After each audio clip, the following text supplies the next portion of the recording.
of questions. Anyone fit that bill? Colleen, you ready to do this?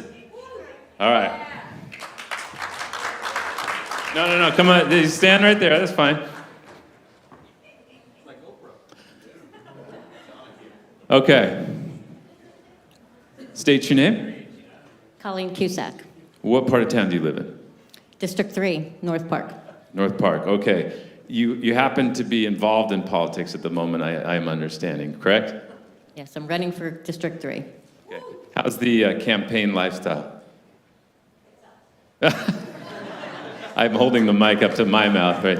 She said it sucks. Okay, you will have to answer this question for me. So this is, okay,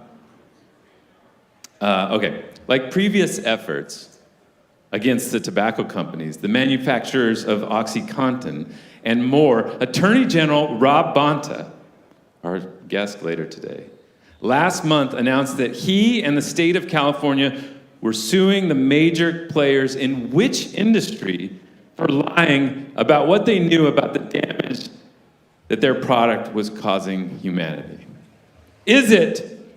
Are the targets of his lawsuit A, pesticide companies, B, the inventors of pickleball, C, fossil fuel, oil and gas companies, or D, the NFL? Oh. Your choices are pesticide companies, inventors of pickleball, obvious monsters, fossil fuel, oil, and gas companies, or the NFL. C? It is C, the fossil fuel, oil, and gas companies. Yes, last month in San Francisco Superior Court, they asserted that the companies have known since at least the 60s that burning of fossil fuels could warm the planet and change our climate, and they denied or downplayed the climate change in public statement. Everybody hear it for Colleen, huh? Thank you. Yeah, well, when he comes, he's not here, so. All right, do I have another one? Anyone want to volunteer? Come on. You don't have to ask the AG a question. You do have to volunteer. Okay. Are you going to want to ask him a question? Sure. All right. Listen. All right, stand up, please. What's your name? Tansy. Tansy? What part of town do you live in? Golden Hill. Okay. Are you ready? Okay. I'm going to name you 5 top leaders in elected office in California. 4 of them, though, were first appointed to their seat, their position, not elected to it. Tell me which one Governor Gavin Newsom did not first appoint to office. Is it U.S. Senator Alex Padilla, Secretary of State and past PolitiFest star Shirley Weber? It's an important part of her title. U.S. Senator LaFonza Butler, Lieutenant Governor Eleni Kounalakis, or Attorney General Rob Bonta? Which one was not appointed to their seat by the governor? It's either Weber or that other one. I can't pronounce her name. Kounalakis? You got to pick. That one. Yeah, she got it. Good job. All right. I'm just proud I pronounced it well. I did that really well. All right. Last one. Anyone want to go? Come on. You ready? All right. These are 4 true or false questions. Are you ready for this? What's your name? Tomás. Tomás. Where do you live? San Isidro. Okay. Welcome. Thank you. All right. True or false? The city of San Diego ratepayers in the city of San Diego already pay some of the highest rates for water around, but the city council recently approved an increase of nearly 10% over the next 2 years. True or false? False. It's because it's 20%, huh? There we go. Look at Tomas, huh?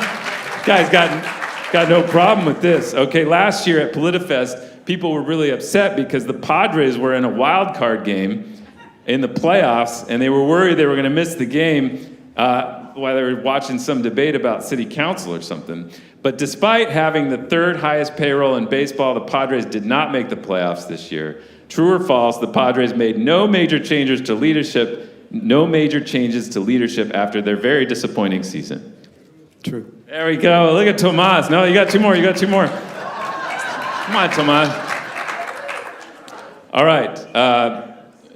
Withdrawal from drugs like fentanyl or meth can be extremely painful, and fear of that pain often keeps people from even trying to go through it.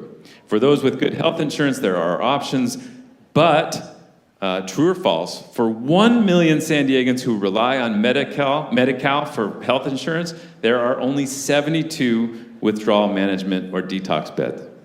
That is true. Our own Lisa Halverstadt did some great reporting on that recently. If we decided as a community that everybody should get off these drugs and get treatment, they just simply would have no chance of getting that treatment. Good job, Tomas. One more.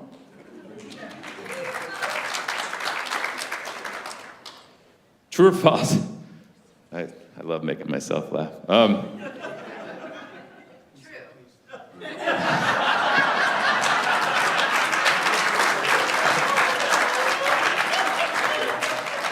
True. Yeah. Hello, Sophia.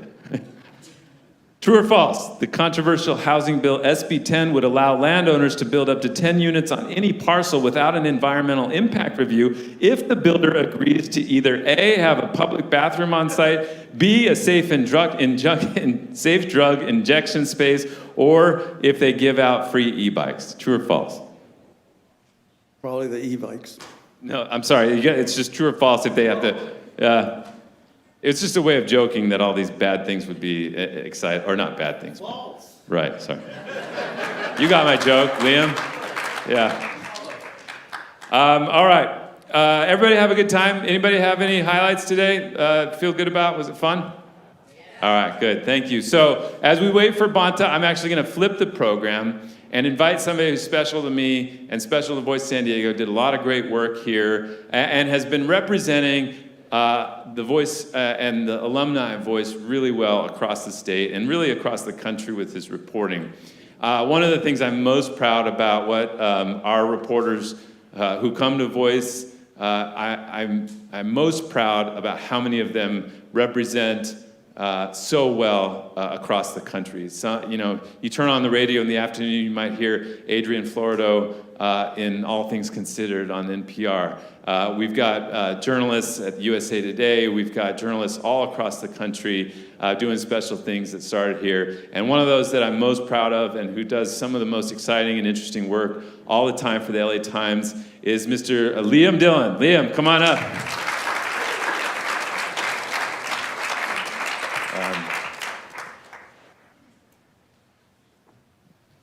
Hi, everyone. You guys remember Liam? Anybody remember Liam? How you been? I'm good. It's been over 7 years since I was here, which seems crazy. But 7 years since. I left in 2016. So really? Yes, I know. Yeah, it's a long time. Well, we had just moved into the office downtown. That's right. Yes. Liam, you weren't that interested in housing when you were with us. Did not cover it for Voice at all. Thanks. You moved on to the LA Times. You Correct. do investigative work. You started kind of more at state level policy and such. I was hired to move to Sacramento, actually. We had LA Times has about 6 to 8 people that work out of our state capitol bureau. And so I had a kind of portfolio of things. And at the time in 2016, there was literally nobody in Sacramento covering housing. And I thought, well, why not? And so I just kind of made that one of the things that I wanted to follow, and it quickly became kind of the only thing I wanted to follow. Yeah. So you've done some great investigative work. Andrea was a big fan of the Selling Sunsets, Selling Sunset. Set, yes. Was that necessary? You needed to correct me on that, did you? The reality show where one of the stars, the husband of one of the stars. Right, who's a reality impresario himself. Actually, why don't you tell the story? Okay, so the the guy, I guess the show, I do watch Selling Sunset. I will admit, I watch Selling Sunset. I'm a little bit addicted. It's great television, My wife doesn't like it as much as I do, but I like it. But anyway, I did not watch the husband's show, which I guess he house flips, right? It's Flip or Flop, Tariq El Moussa, right? And he had, I guess, gotten involved with him and his wife and a bunch of other investors to try to buy up some properties in LA, in North Hollywood, and they alighted on property of particular interest. And doing all these videos, very reality TV star about how, like, this is going to be the biggest flip of my life, and you, investor, can get in on the ground floor, just, give us some money, and they were running all sorts of slide decks and stuff. And what the kicker of this is what they didn't talk about for obvious reason is that this property that was going to be the biggest flip of his life and they got a great deal buying, the reason is that the guy who owned it was recently convicted of trying to arson out the tenants who were living at that property. With fire. With arson, fire. Yeah. Yes. Well, yeah. arson's a big word around here. So they were posting eviction notices on the remaining, of which there were few, residents. Twice, right? There was fires twice? There was multiple fires. The last one was sort of the one that really did it. The guy who was had the arson additionally was recently convicted of hiring a hitman to kill a rival, like his lawyer in a previous thing. So this guy, so this is why this property's on the market. It's because you have he tried to burn out his residence. Yeah. Yeah. So Liam has a way of angering people with some of his reporting.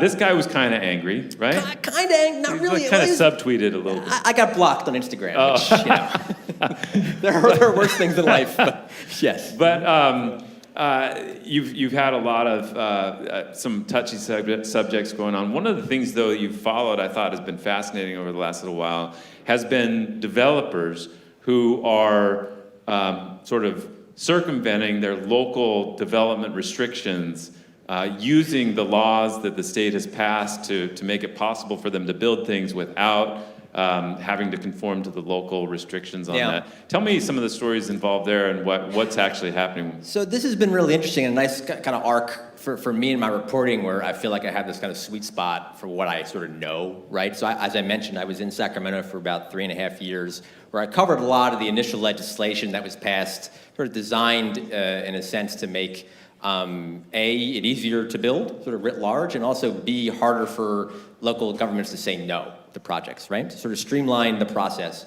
And there was this sort of, and now I was there for 3.5 years, and now I'm in LA, where I write mostly about sort of neighborhood level issues that kind of interact with policy that's going on around the state. And so, there were these batteries, like over 100 laws passed from 2017 forward, designed again to kind of make it easier to build and also keep local governments from saying no.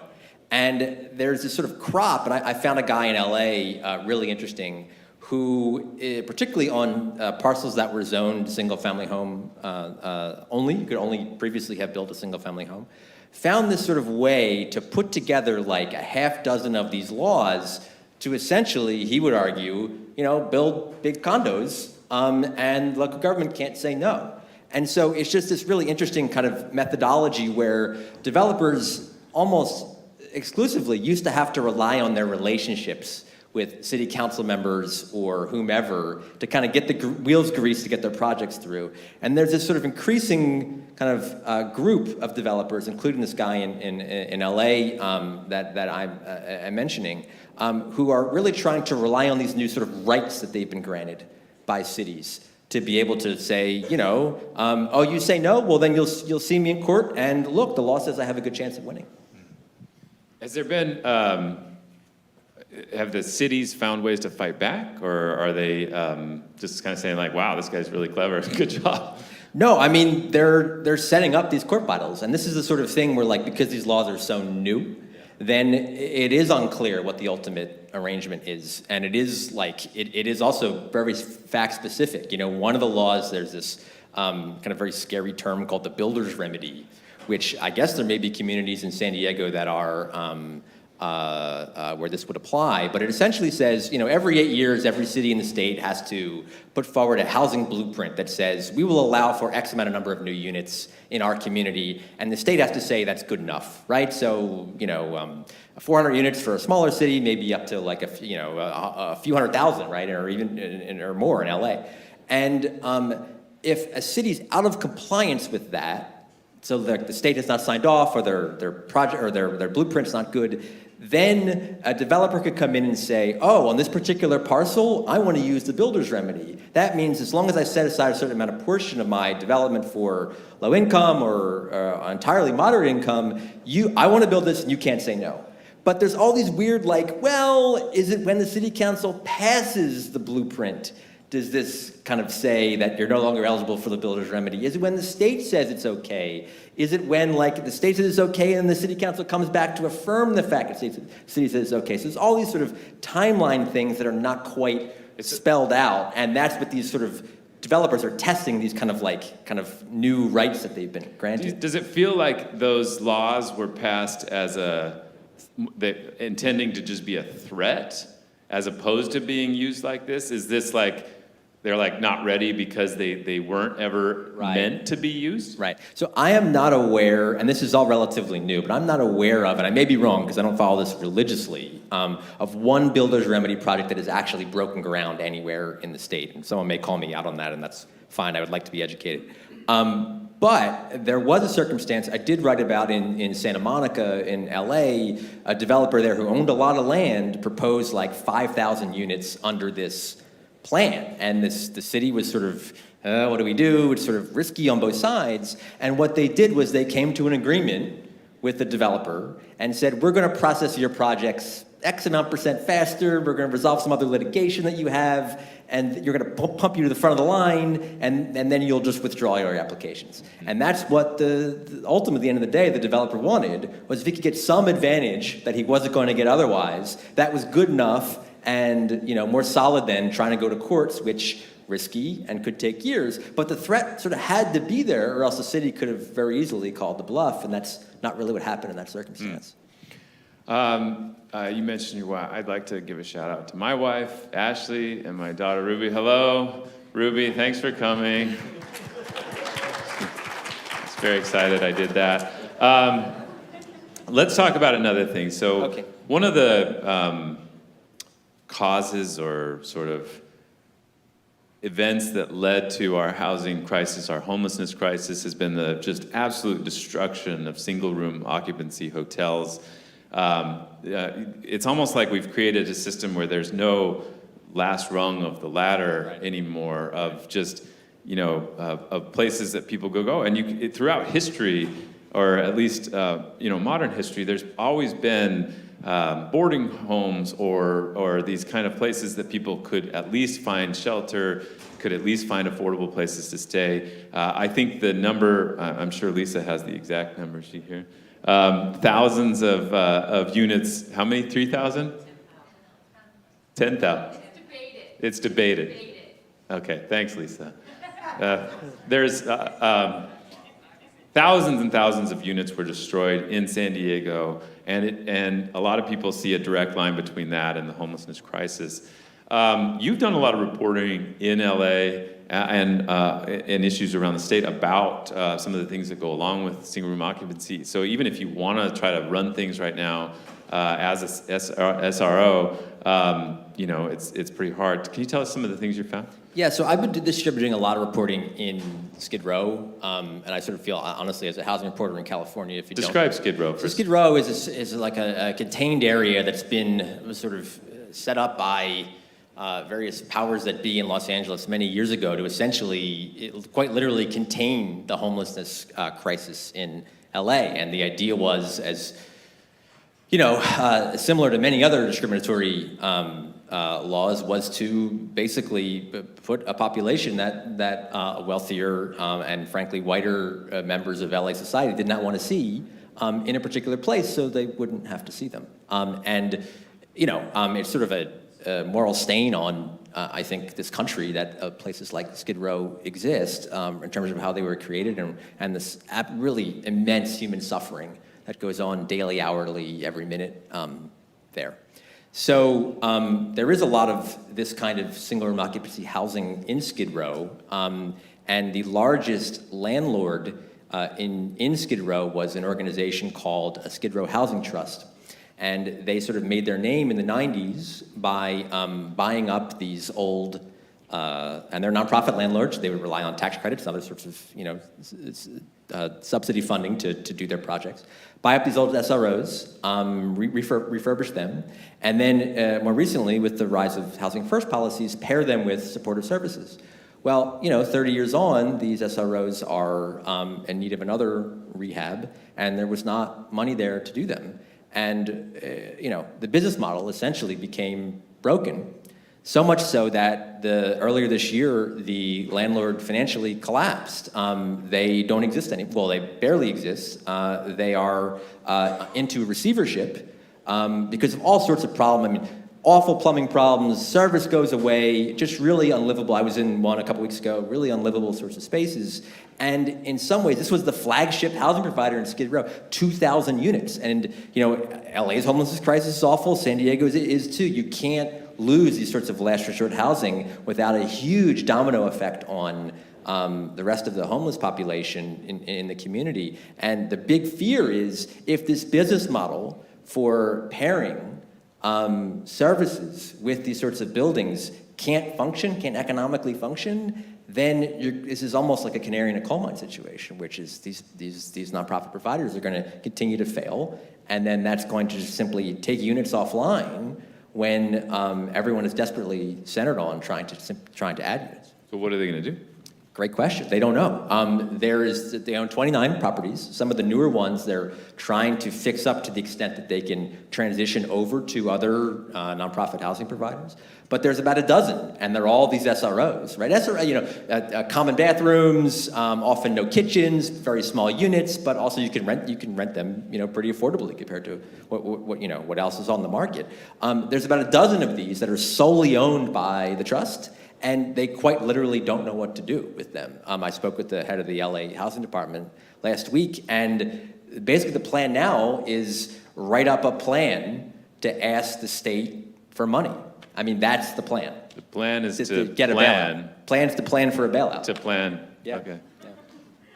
Well, that's depressing. Yes. Let me ask you one other thing. So there's a lot of movement in San Diego for some big investments in subsidized housing. There's a mansion tax being,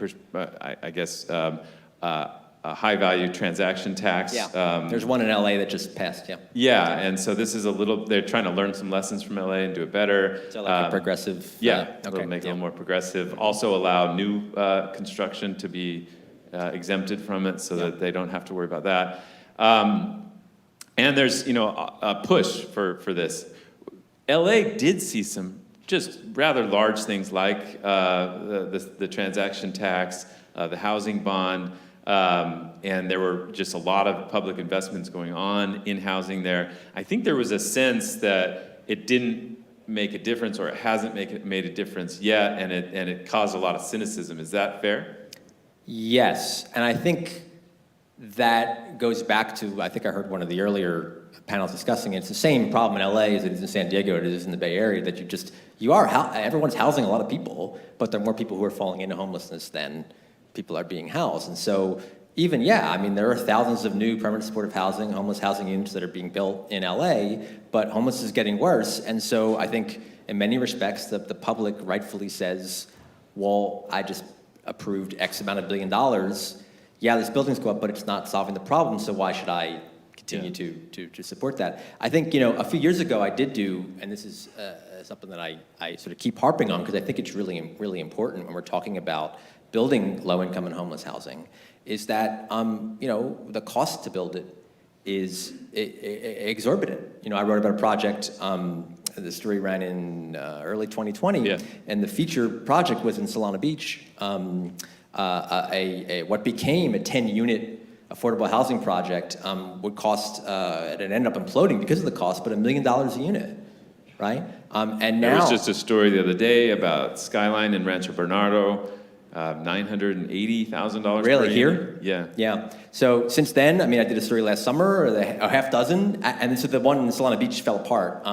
But there was a half dozen in the Bay Area that were getting, this was last summer, that were had gotten money and were under construction underground, where they were over $1 million a unit. And there's a lot of the government can't control what the price of wood is or whatever, right, or what interest rates are, but they can control a lot about what goes into the cost of building low-income housing, and it's just obvious if you can't stretch the dollar if it costs as much to build. How you feeling? You feeling strong? I'm good. Okay. Yeah. Can you grab those 2 chairs over there? Right. Like one arm each? Like, is that what you want? However you want. Yeah.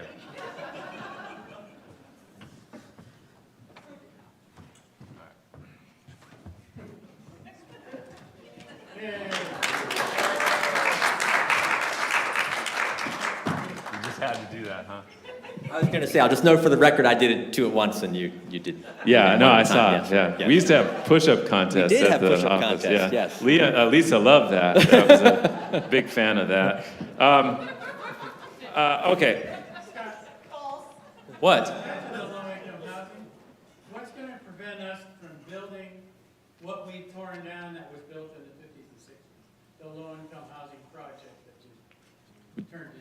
Just had a random question from the audience it's a live podcast, so I gotta speak. So what's gonna prevent us from rebuilding what was already there? No, rebuilding the old, you're too young for this, but the old low-income housing in the major cities. Oh, like the So you're slums. asking about public housing, and Yeah. so what, I guess your question, what lessons did we learn from that keep that from happening again? Well, I think, you can't tell the story of public housing without telling the story of how public housing through discriminatory laws became, it was a racist scenario where, a lot of the original public housing developments they were integrated, and they were a lot of white people who were living in them. Once suburbanization allowed, again, a largely white population to get low interest loans or to be able to buy houses and move to the suburbs, those housing projects de facto became segregated and became extremely last resort housing for the poorest people. And so that system, I think, is inextricably linked with what the ultimate decline of what public housing was, right? And so I think one way to not do that again is to simply not do that, right? And I think, there's a lot of ideas about how potentially, having mixed income communities. I mean, there's a lot of de facto, there's not a lot of difference between public housing buildings and what you see as what are affordable housing buildings right now in terms of the income that folks have to make to live in them. And so if there's no problem with that, then I don't think necessarily switching it to being strict public housing where the government owns and operates would be any different than what exists right now. And I believe on your ballot in a year, there will be a public housing amendment, There is right? a measure and I've written a little bit about this. There's very uniquely, California has a provision in its constitution that is anti-public housing that was passed during the Red Scare in the 50s. Also discriminatory. At the time, the realtors group who was behind it had a policy in their code of ethics, of all things, that said, we will not integrate neighborhoods. Like, that was their code of ethics. We will not integrate. We will not integrate neighborhoods. That was their code of ethics in the 50s. At the time, they sponsored an initiative that said, if you want public housing in a community, there has to be a local public vote for it. And so that obviously stymied the development of public housing.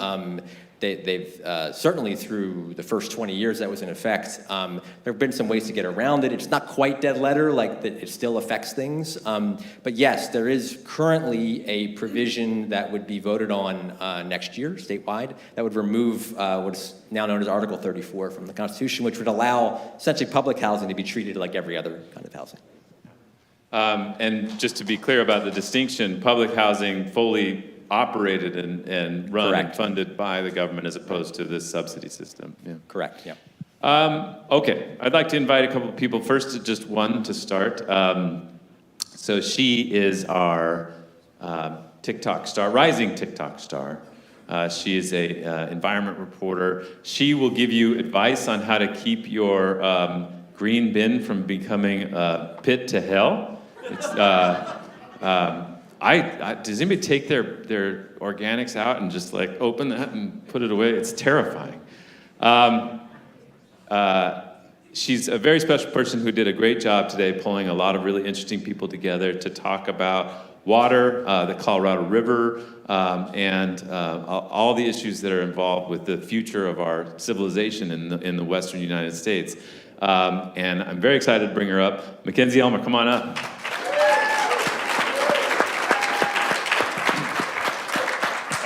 Why don't you scoot over and have Mackenzie? Oh, this is like the talk show, It's like like the a talk talk show. show. Okay, yeah. Wow. Bonta's got me all screwed up. I'm doing the best I can. I was doing Have a great. You're seat. doing great. I thought I was like TikTok star. I was like, oh, Andrea's next for sure. Yeah. But okay. She's okay. You're a little better. Wow. I have no comment. I'm gonna stay away from that. What do you think about today's Colorado River session? I was a little disappointed that they didn't figure out how to divide up what remains of the Colorado River. That was what I asked them to do before they got here, but yeah, unfortunately, it sounds like they didn't do their homework. I'm still fascinated. Can I just express, so I didn't really articulate this really well when I asked the question or when I reflected the reader's question or the audience question, but I find it, the law of the river is this like you described, this very complex series of Supreme Court decisions, just mutual compacts, treaties, all kinds of stuff about who has rights to the Colorado River. And it just feels like it's this agreement that humans can change their mind eventually, and like they said in Australia, the country just decided like, yeah, this rule you have about how to use this water, it's out the window because you guys haven't figured it out, we don't have enough water, everything's falling apart. And I feel like the tenuousness of this system of, Imperial Valley having the first access to the water, of us now buying that access or part of it from them, it just all feels like it's built on this rule of law that, yes, I'm really excited about the rule of law and I hope it stays intact, but it does feel like it could be bullied really easily. Did you pull up any insight about the situation and just, what they're gonna do to make sure that it can continue to survive as an agreement? Yeah, well, I think it's because it's so complex in its creation, it's a very complex process to potentially undo. I don't know if that doesn't seem to be what's on the table, but kind of what lesson I learned from going to the Colorado River Water Users Association, and they hold this like big conference in Caesar's Palace at Las Vegas, and all these Colorado River people come and make negotiations over the slot machines. The whole system is sort of set up to not be about conservation. It's like, the water is mine, and then if I don't use it, I lose it. And so it's not really a system that's like set up to say, oh, let's share, or even though I think that's what we're trying to do because we're being forced to do it. And I think the biggest example of this was the American Indian tribes that really were like given water rights, and I'm using quotes here, but not many of them were supported financially to be able to develop stuff to use the water. So they just, a lot of the water that they have rights to just sort of flows through the system down to the next user. So it's going to take a lot of unpacking to kind of like make sure everybody has enough to survive, and then survive in quotes again, because it means, survive what? Agriculture survive, or like people who need drinking water in San Diego survive? That's the big question we have on the table. I don't know if you all picked up on this, but I thought it was really interesting where Adele from the GM of the Metropolitan Water District was here, and he was talking about how when the drought started to really hit its peak, the last one, I guess a year and a half ago before the rains came, there was a severe cutback for some of the Metropolitan Water District customers in the LA area.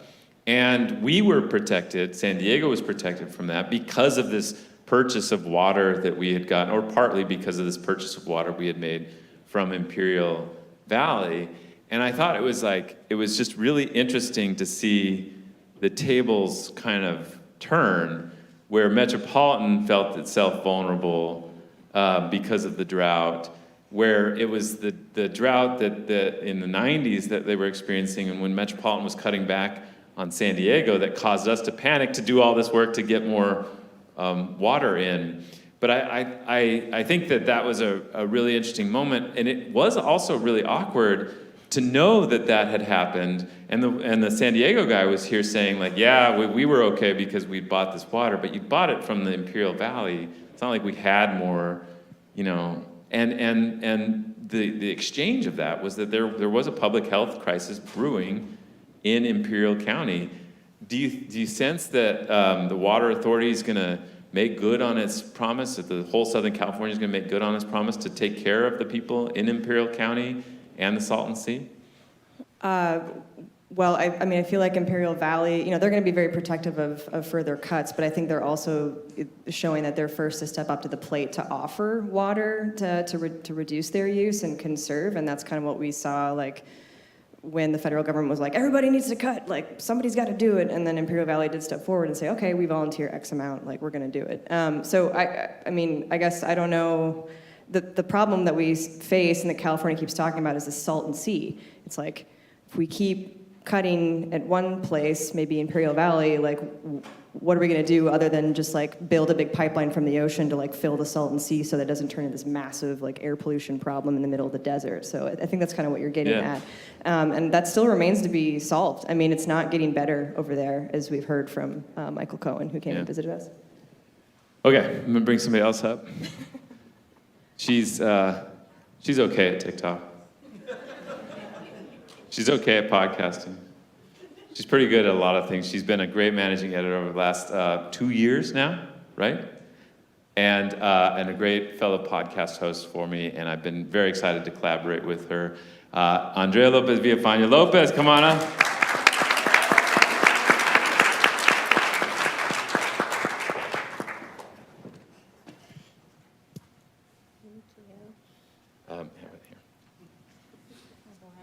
Wow. I'm just shooting. Is Rob Bonta here yet? Or oh, hello. No. Okay. Hey, I'm good at everything. You are really good at it. Yeah. So I didn't get to see it, but you just got to moderate the panel about the cost of water. So one of the consequences of all these water deals we've made is the ratepayers in San Diego have had to shell out a ton of money to make these transfers possible, to do desal, to do all these things. And all of that cost of water has made 2 water agencies decide they want to leave San Diego. It looks like they are going to leave San Diego, the Water Authority, and join the Metropolitan Water District through a different agency. And part of the reason is because of the cost. They say they can get a lot cheaper water, and they can from the Metropolitan Water District. You had one of them debate one of the board members of the Water Authority about the cost of water. I wish I could have seen it, but I was doing another debate about the housing stuff. How'd it go? Yeah, things going on. Yeah. Well, Mackenzie was there, which made me extra nervous because she is our expert. It was a smackdown, Scott. You didn't mention it was us. Yeah, it was So water. cost of water Smackdown. smackdown, yeah. I would say it was a friendly smackdown, maybe. Well, it could have gotten crazier. I also, it was a mistake of mine, but I ended the panel early. I got confused with the time, so we probably could have, I'm sure Smacked there were more. some more smacks. But yeah, I mean, it was interesting, right? So I was joined by Nick Serrano. He's the vice chair of the San Diego County Water Authority. He represents the city of San Diego ratepayers. And Jack Beebe, who is general manager of Fallbrook Public Utilities District. Jeez. And, obviously he represents one of the districts that's trying to leave the San Diego County Water Authority. And, yeah, I mean, it was fascinating. I think, like, Jack pointed out how, he's doing things in the best interest of his ratepayers, and they're just paying too much, and he's tried to have conversations going back several years about, what we can do. Like, we're suffering, we don't benefit from all these infrastructure investments that you've made as a water authority, and, just trying to, like, come to the table. At least that was what he was saying.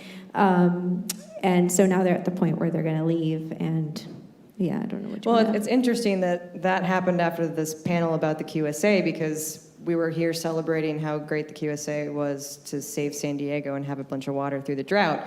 And then, I don't know what the QSA is. oh my gosh, that's right. Well, I can't believe I threw it in an acronym. Basically, the big California water deal that San Diego made to buy water from Imperial Valley farmers. Thank you, Liam. Yes. But in the cost of water smackdown, they were like, Nick was saying, well, we need to look at our investments. Like, maybe we should get rid of this water. That's kind of what I think Nick what he said was that? alluding to. I think there was an allusion to that, and there's been an allusion to that for some time now, is like, maybe we should look at some of these deals we made that are quite expensive and have like kind of locked us into buying expensive water. Do we really need it? Because now we're recycling all of our water, which San Diego... I think that's a really interesting point, because I think that he and others are really excited about the Water Authority continuing to build things, but maybe not buy more water, right? And I think in large part they have a lot of labor allies that want to build those things. I think there's a lot of people who want to make more investments, and I think that's part of what concerns them about the two agencies that are leaving, because if the two agencies leave, others, it might be an indication that the investment frenzy is over, and maybe they wanted to build some more things before that. Yeah, I mean, it was interesting because obviously they're, in one way, like they're on different sides, right, of the argument. Jack representing a group that wants to leave, Nick, representing a group that wants them to stay. But they were both in agreement about these investments and whether they should be looking at these investments. I think Jack was called it insurance, right? And like, you have a lot of insurance. Do you really need all of that insurance? Let's talk about that, right? And so it was interesting that they kind of agreed. It was funny that they were agreeing so much, so I was like, all right, let's get into the spice. I think it would have been a little bit more smacky if we're a couple months prior. When, I thought so too, yeah. But right now, I think they're all talking about how to kind of move forward. But yeah, it's pretty spicy still, I thought. I just got a text from the Attorney General, not him, but their people, and they said that he's on his way, but he will be here just before 5, so that's another 12 minutes. Can we do this? We can do this, right? 12 minutes? You guys still want to hear from him and Liam and the question? All right. Well, he's a showman. He's a musician. He didn't want to sing the national anthem for me today. It's fine. As other duties assigned didn't fit that. He's also, I think, the premier education reporter in San Diego, and he's been a great member of the pod team. I'd like to welcome up Jakob McWhinney. Let's have you. Wow. Giving up your chair, very, very gracious of you. I got a whole system here.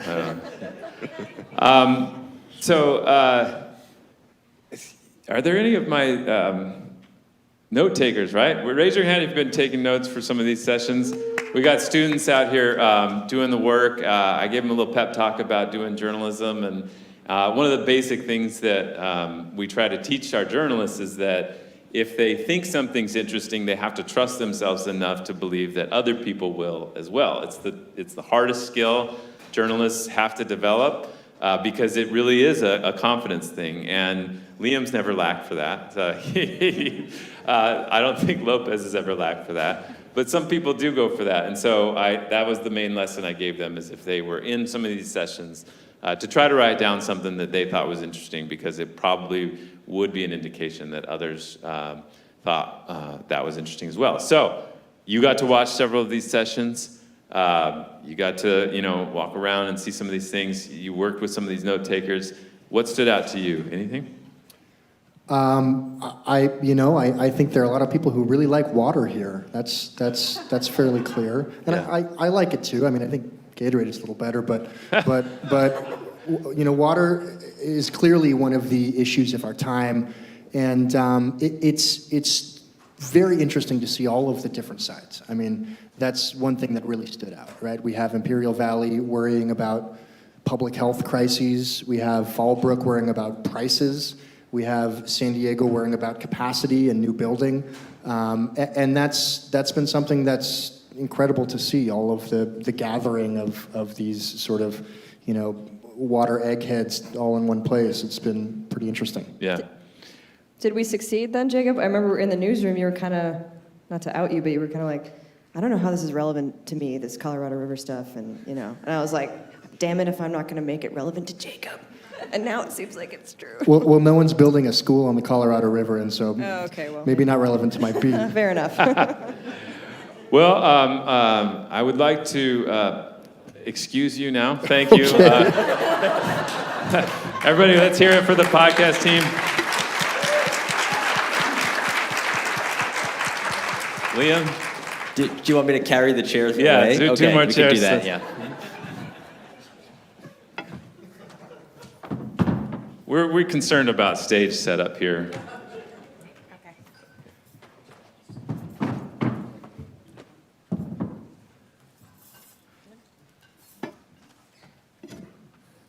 Well, he's the Attorney General, and he came in just to speak to you all and to endure Liam Dillon's questions, so we're very grateful for him making the trip and coming here. I'd like to welcome up to the stage Attorney General Rob Bonta.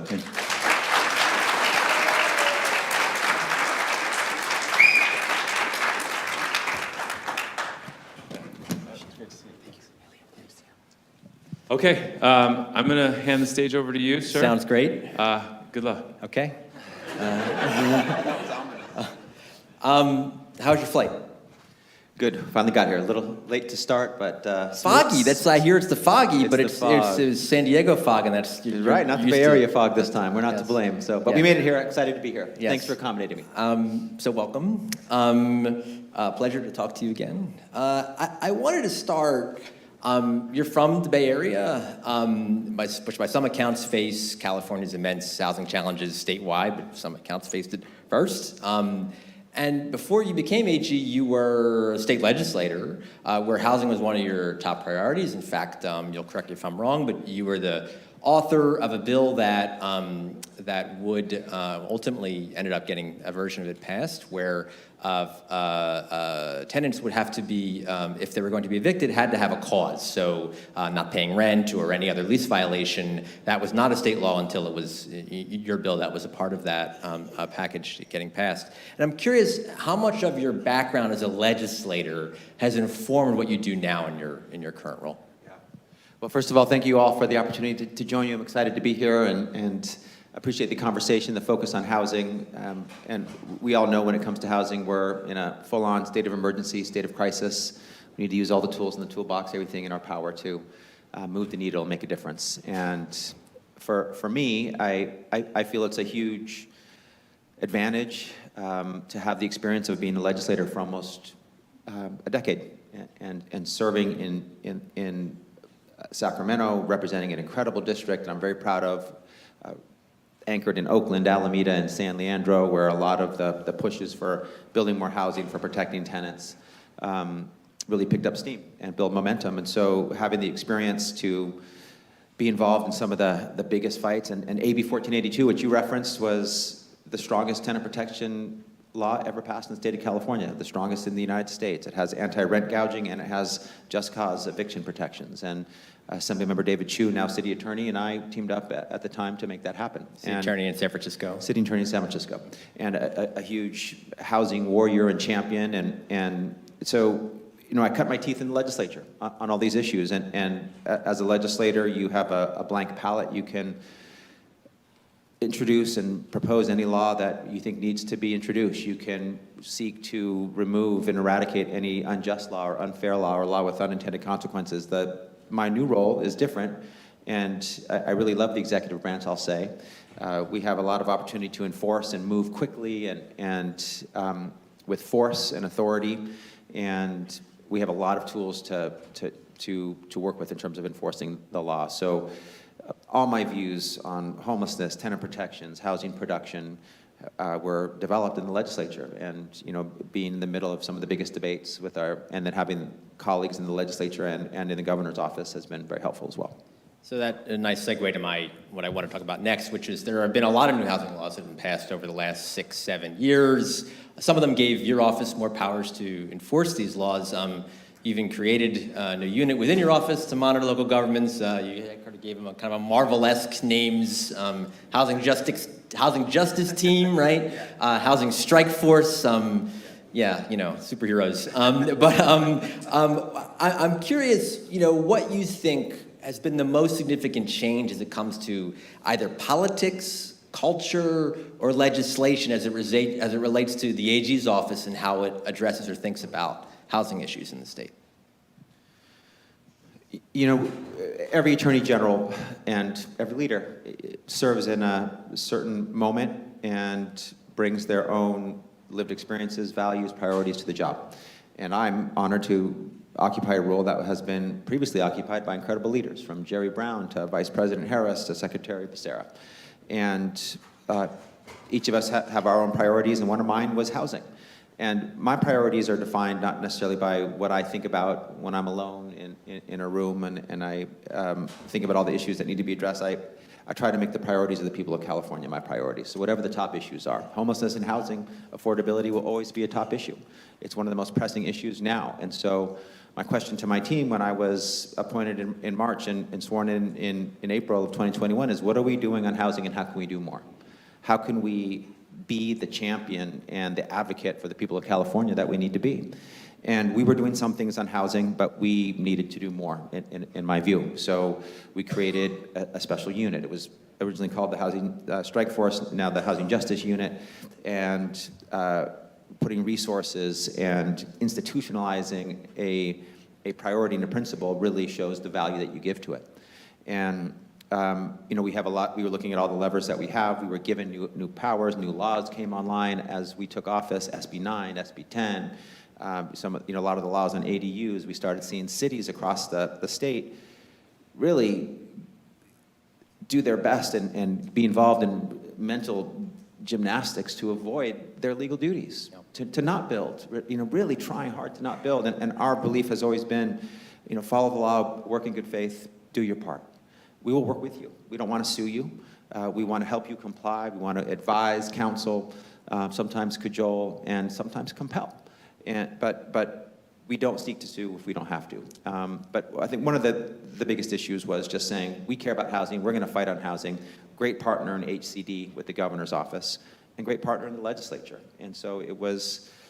And just enforcing the existing law was very important. So it sounds like you're saying more so than any particular law or policy is almost a culture shift. You wanting to come in and making that a priority was, do you think, has been the most significant in terms of your office? For me, and I think the biggest changes are driven internally by folks with positional power, people in elected office, like myself, which I currently have the honor and privilege to serve, but also outside forces. I call it the inside-outside game. And to me, the rise of the YIMBYs has been game-changing. For YIMBYs to step up and be loud and be aggressive and be politically involved and policy involved, that's changed everything. And when I started in elected office, it was all NIMBY all the time. And I was in local office. And to have that counter-narrative, that counter-force to be involved, to push back, and I think to be winning the day now has been very helpful. So there are many possible avenues for your office to act in this space. Specific denials of housing projects, required housing element blueprints that cities have to put together every 8 years to say this is where we want to allow for building new housing. I'm really curious about how you think about and how your office thinks about prioritizing where you want to act or where you do act. One of the most important things is just to act. To show that there is accountability, enforcement, teeth when cities fail to comply. And sometimes we address some of the most egregious violations, like a town self-declaring itself a mountain lion sanctuary. Yes. When it's not a mountain lion sanctuary. This actually happened. This happened. Yes. This happened in the town of Woodside to try to avoid, the requirements, the mandatory requirements of SB 9. Which is, sorry, just that's so you would allow duplexes and potentially fourplexes, single family. Yes. Yes. Lot splitting, which is mandatory, and there are some exemptions, including if you're a mountain lion sanctuary. So they thought that would be a good thing to do, even though it wasn't true. And so getting involved right away, forcefully, publicly, and having them change course immediately, literally within 24 hours, was important. We didn't pick that fight. We didn't know a town was going to declare itself a mountain lion sanctuary, but when it happened, it was important to leap into action immediately. We often we team up with HCD. In the governor's office, they tend to focus more on housing element enforcement and work, and we tend to enforce the existing laws, SB 9, SB 10, ADU laws, so we can sort of split up the responsibilities that way. But we find ourselves teaming up a lot, and it's important to get involved because it sends a message early. And we can't enforce, and we hope we don't have to enforce in every city every time, but when we enforce forcefully and immediately and authoritatively and change the course of what a city is doing, other cities take notice. We saw after our Woodside enforcement on SB 9, on lot splitting, the lot splitting law, we found that in the minutes from the dais, other cities like Santa Monica and Fullerton were saying the Attorney General's view of SB 9 and his enforcement prevents us from taking this step that we were going to take to avoid the requirements of SB 9, so we need to follow it. So you're saying, essentially, if you pick a high-profile battle and you're definitive enough, then you think it would have a deterrent effect, and that's a part of how you prioritize what you're doing? Yeah, I mean, it has a ripple effect, sends a message, and so, and that's important. So I want to ask about one specific situation. I'm going to read it to make sure I get it exactly right. But cities here in the San Diego area have had to approve these state-approved housing blueprints in 2021, so a while ago. The city of Coronado submitted a plan to the state in 2021 that only accounted for a third of the 900 units that they were required to plan for. During a meeting in June of that year, Coronado council members said that they were aware the state could crack down, but they weren't really worried about it. And one council member said, and I'll quote, "We would probably have a few years before they might get serious about that," end quote. So that council member was right. No lawsuit, no definitive action. My point is, so here's a city, right, that's thumbed its nose at the state 2 years ago and said, these guys aren't going to do anything, and they ended up being proven right. So what does that situation say about the kind of action, or in this case, lack thereof, that your office and others at the state are taking on these points? I'll first say that council member is not right, and they are not going to be proven right. We will be. But it's been 2 years. They were proven right. I mean, they said a couple years before they do anything, and here we are. Well, let me just finish the thought here. We're on the verge of announcing something. We are well aware of Coronado, and to your point about priority, the most brazen violators are our priority. Huntington Beach is a priority. They've been a brazen violator, a multiple violator over time, willfully, knowingly, intentionally violating the laws of the state of California. And so that's a problem for us. And so we get involved. Coronado has failed to comply as well. We have been engaged with them. We have been speaking with them. We are in the final stages of a resolution which will bring them into compliance. And so we have a term sheet. It needs to be voted on. We're hopeful and optimistic that it will get final approval by the council. It has not yet, and that can happen as early, I believe, as next week or the week after. So we usually don't announce anything before it's final, and there's nothing to announce now because it's not final. But since you asked the question, I'll say it's been on our radar. We've been engaged. We haven't had to sue. And if this gets approved, we won't have had to sue because we will get the outcome that is required by our engagement and our threats to sue and subsequent negotiation to get them in compliance. So they will be in compliance in very short order if they vote to approve the term sheet. So I was going to say, I think the mayor of Coronado was here earlier, so I don't know. I mean, you could have served him earlier if you had been. But. No need to serve him. We're negotiating the final outcome to get them in compliance. Got it. I have one other question on the prioritization, because I think this is really, as I said, since you sort of act in infinite ways, why you decide to act where and when, I think it's really interesting and important to understand what ultimately happens here. There's been some criticism that your office and also the governor's office has prioritized sort of redder cities in some of its actions, Huntington Beach being sort of redder in Orange County, Elk Grove, which you've been very active on a development there that they've been rejecting in Sacramento County, redder than other communities. Whereas, there are lots of cities in Marin County, for instance, a Democratic stronghold, that are out of compliance with housing element, are sort of historically city or communities that have been anti-housing. What do you make of the criticism like, look, like these Dems that control state government are targeting, redder cities and not sort of the communities that are kind of their bread and butter politically? I think it comes with the territory to get the criticism, and folks will read into it what they want to see, and our job is to go wherever the facts and the law take us, and that means going after the most brazen violators when appropriate. That includes Huntington Beach. Their makeup on their council is their makeup on their council. We don't care what it is, we care what their actions are. And more importantly, their failures to act in compliance with the law. Elk Grove has been out of compliance for longer than they should, and has had an opportunity to embrace corrective action, but has not. They're a blue council, and a Democratic mayor.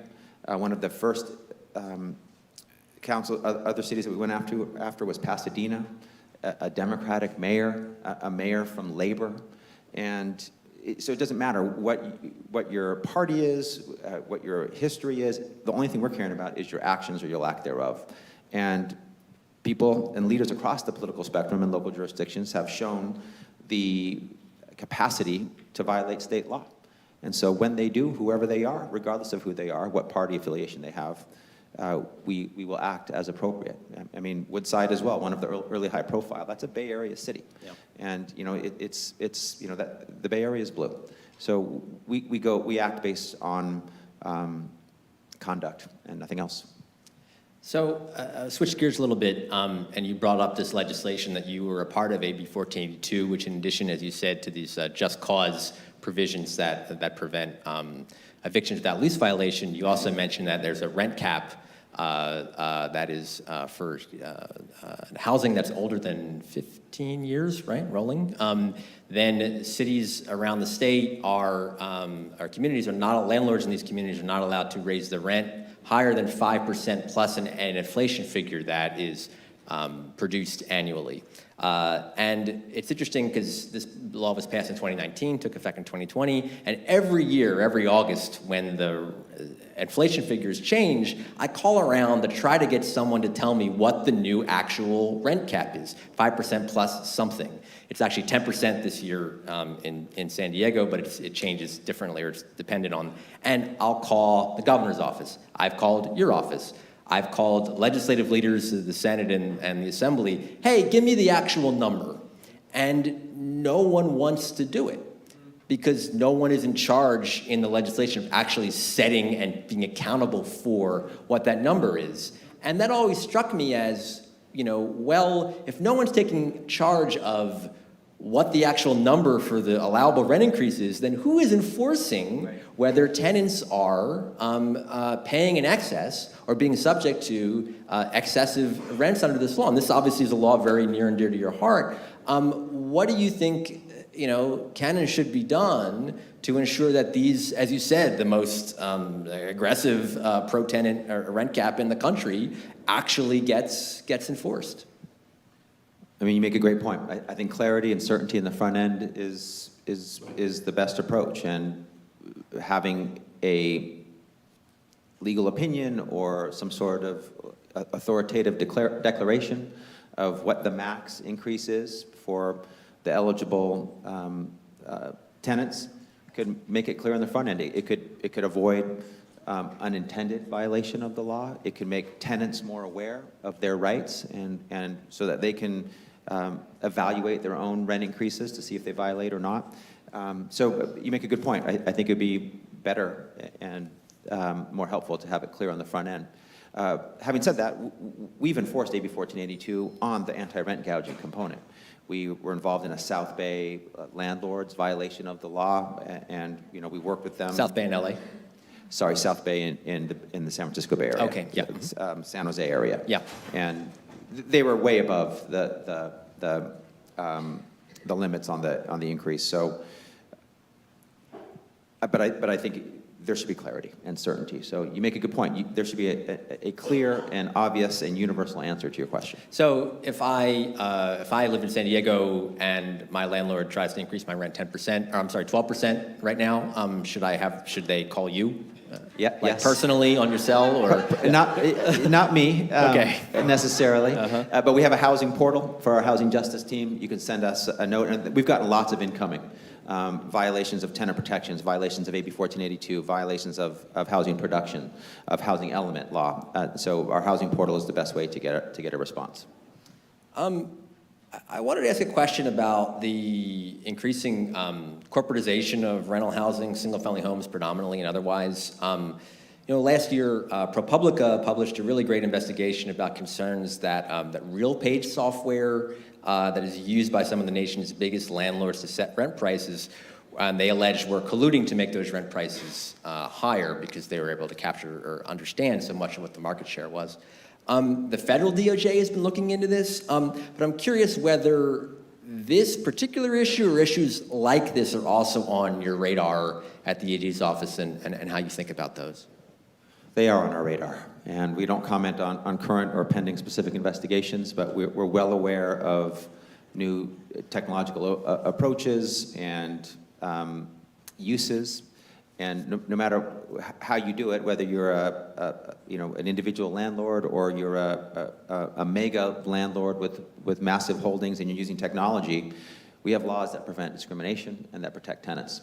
And so we will, and in my role, I've seen that the challenges often change as technology changes and new approaches emerge.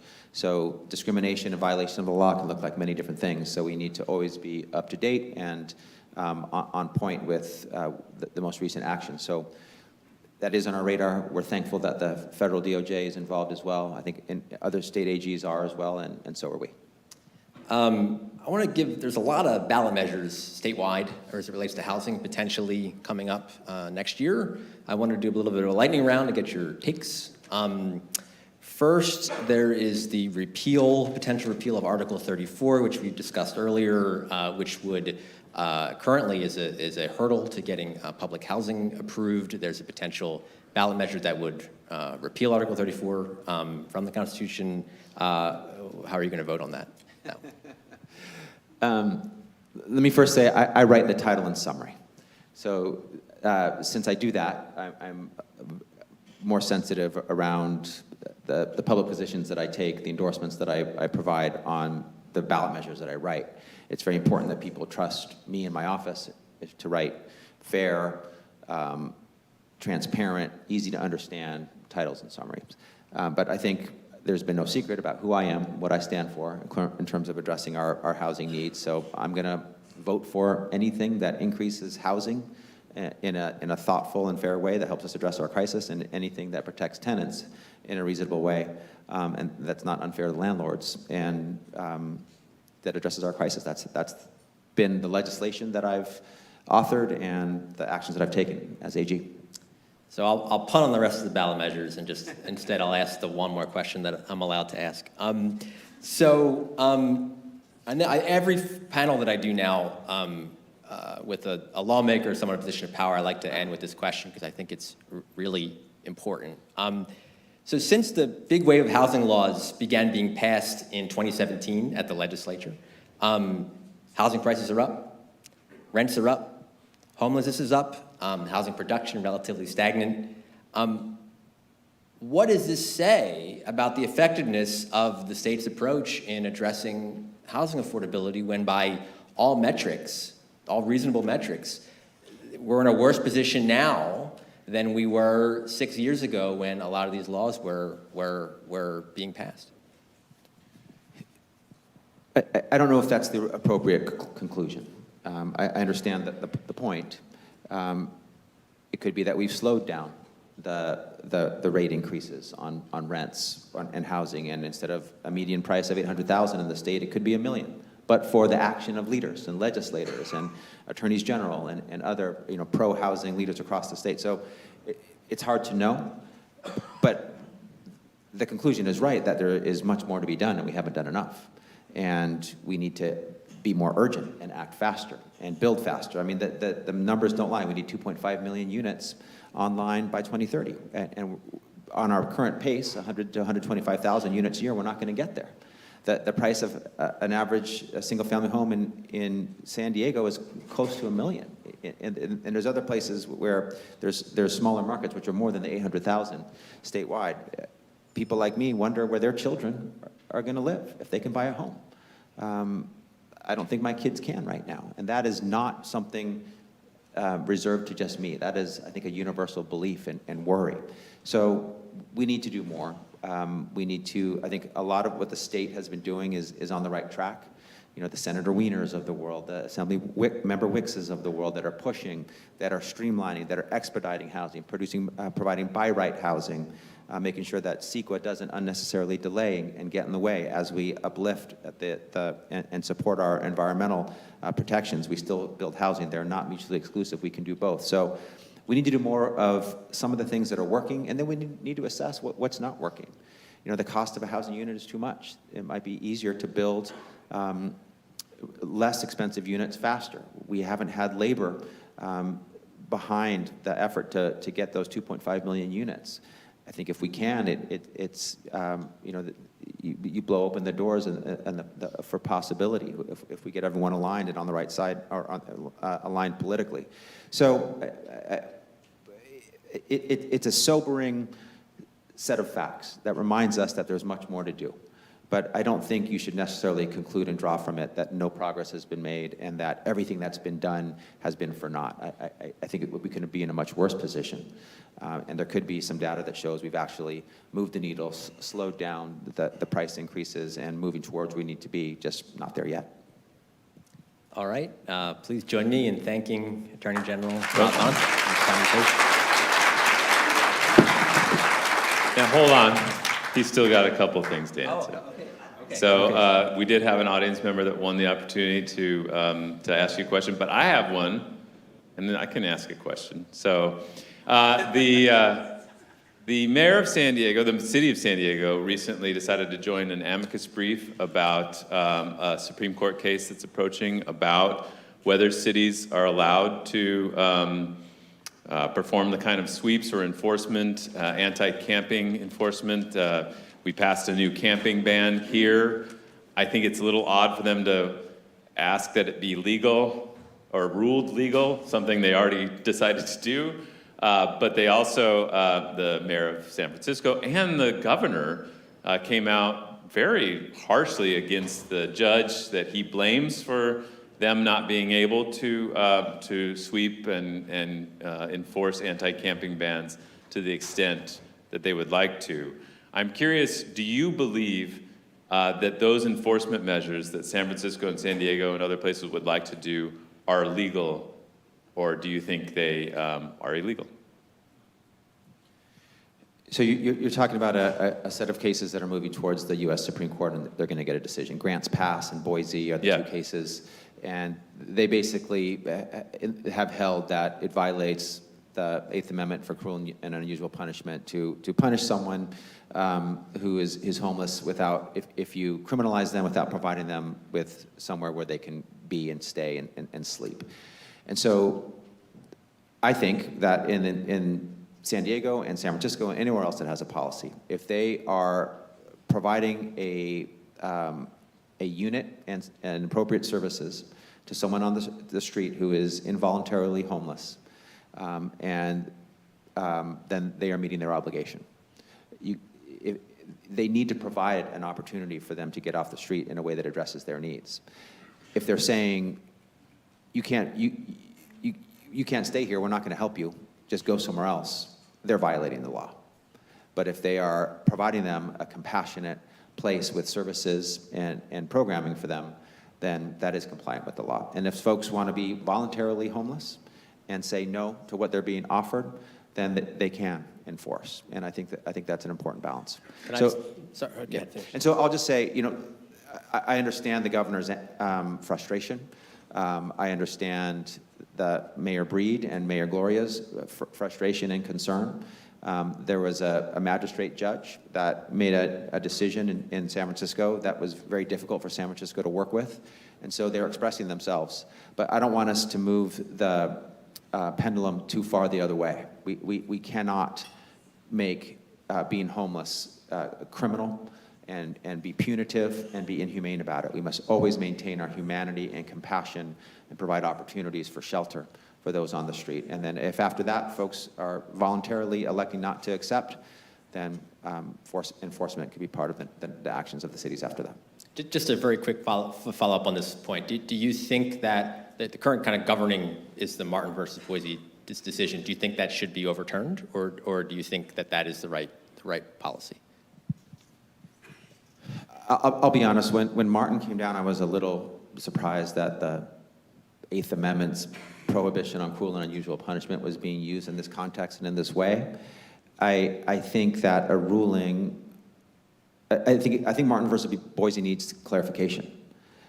I think some people think that it means that until you have a plan for every single homeless person in a jurisdiction, San Francisco, let's say, you can't move one of them off the street.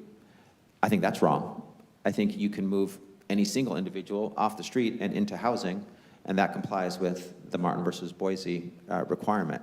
And you don't have to have a plan for everybody. It shouldn't be that because you don't have a plan for everybody, you can't help anybody. You should be able to help individuals and move neighborhood by neighborhood as long as you're fulfilling your duty to provide them with a compassionate shelter opportunity. Okay, thank you. Colleen here won the opportunity, answering a little trivia for me, to ask you a question. So, Colleen? Thank you. This podcast is called AG on the Spot. We have for the last 12 years, we have had 1 to 2 jail deaths per month. And we had a state audit that blamed those deaths on bad management and the failure to do any preventive measures. There's been repeated requests of your office to take receivership. And I want to know how you're going to intervene to stop these deaths, because nothing is. So, sorry, I missed the first part of your question. You're talking about San Diego County Jail? Yeah. Yeah, we're well aware of the data. We have looked across the state at the sheriff's departments that have the highest in-custody death rates, and San Diego's one of them. And so a new sheriff was elected, and the first meeting that I had with her was to talk about this.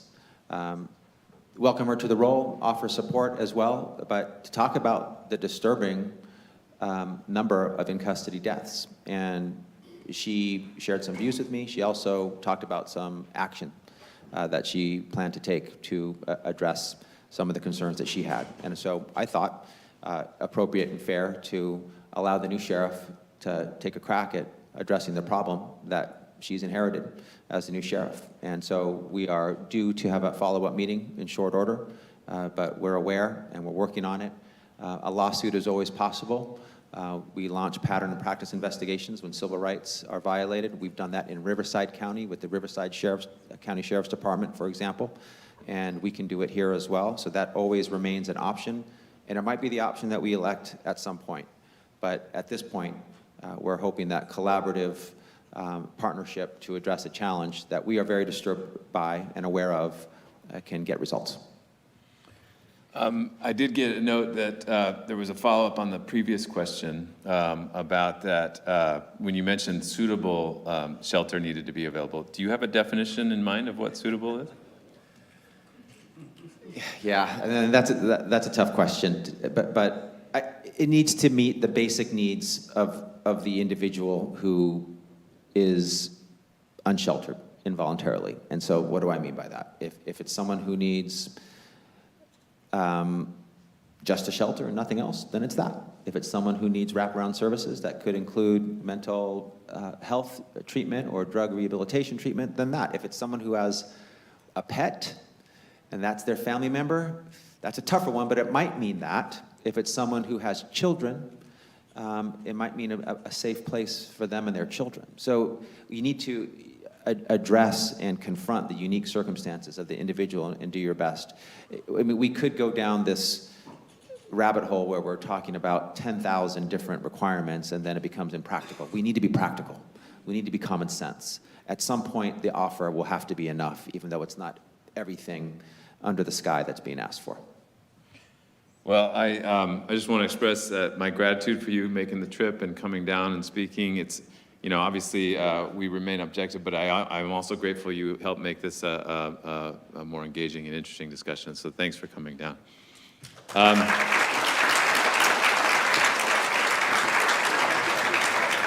And everybody, Liam, it's great to have him back, right there. I want to give a shout out to a couple people. Julianne Marco did such a good job. She shouldered a lot of burden to make this possible today. And Jennifer Voos, Jennifer here. Jennifer did a wonderful job as well. Let's hear it for Jennifer. And Nate John, he's been in charge of the audio visual and just the website and so many other things. He just asked everybody if they had any Tylenol available, so let's give our heart to Nate. He worked so hard here. To all the sponsors, we've read your names 1,000 times. I really appreciate it. It would have blown my mind 13 years ago when we first started this to have a list of sponsors that long, and hopefully it's double next year and beyond. All of your memberships matter. All of our journalists work on, we got to make sure they can afford to live in San Diego. We work really hard to do that. All of, every dollar matters, and thank you so much to our individual donors and members. We have some drinks and food up here. It's a little cut short, but we have about an hour, so come out there, say hi, and thank you to the USD and University of San Diego School for Arts and Sciences and College for Arts and Sciences, and thank you to everybody who made this possible, and we'll see you up there.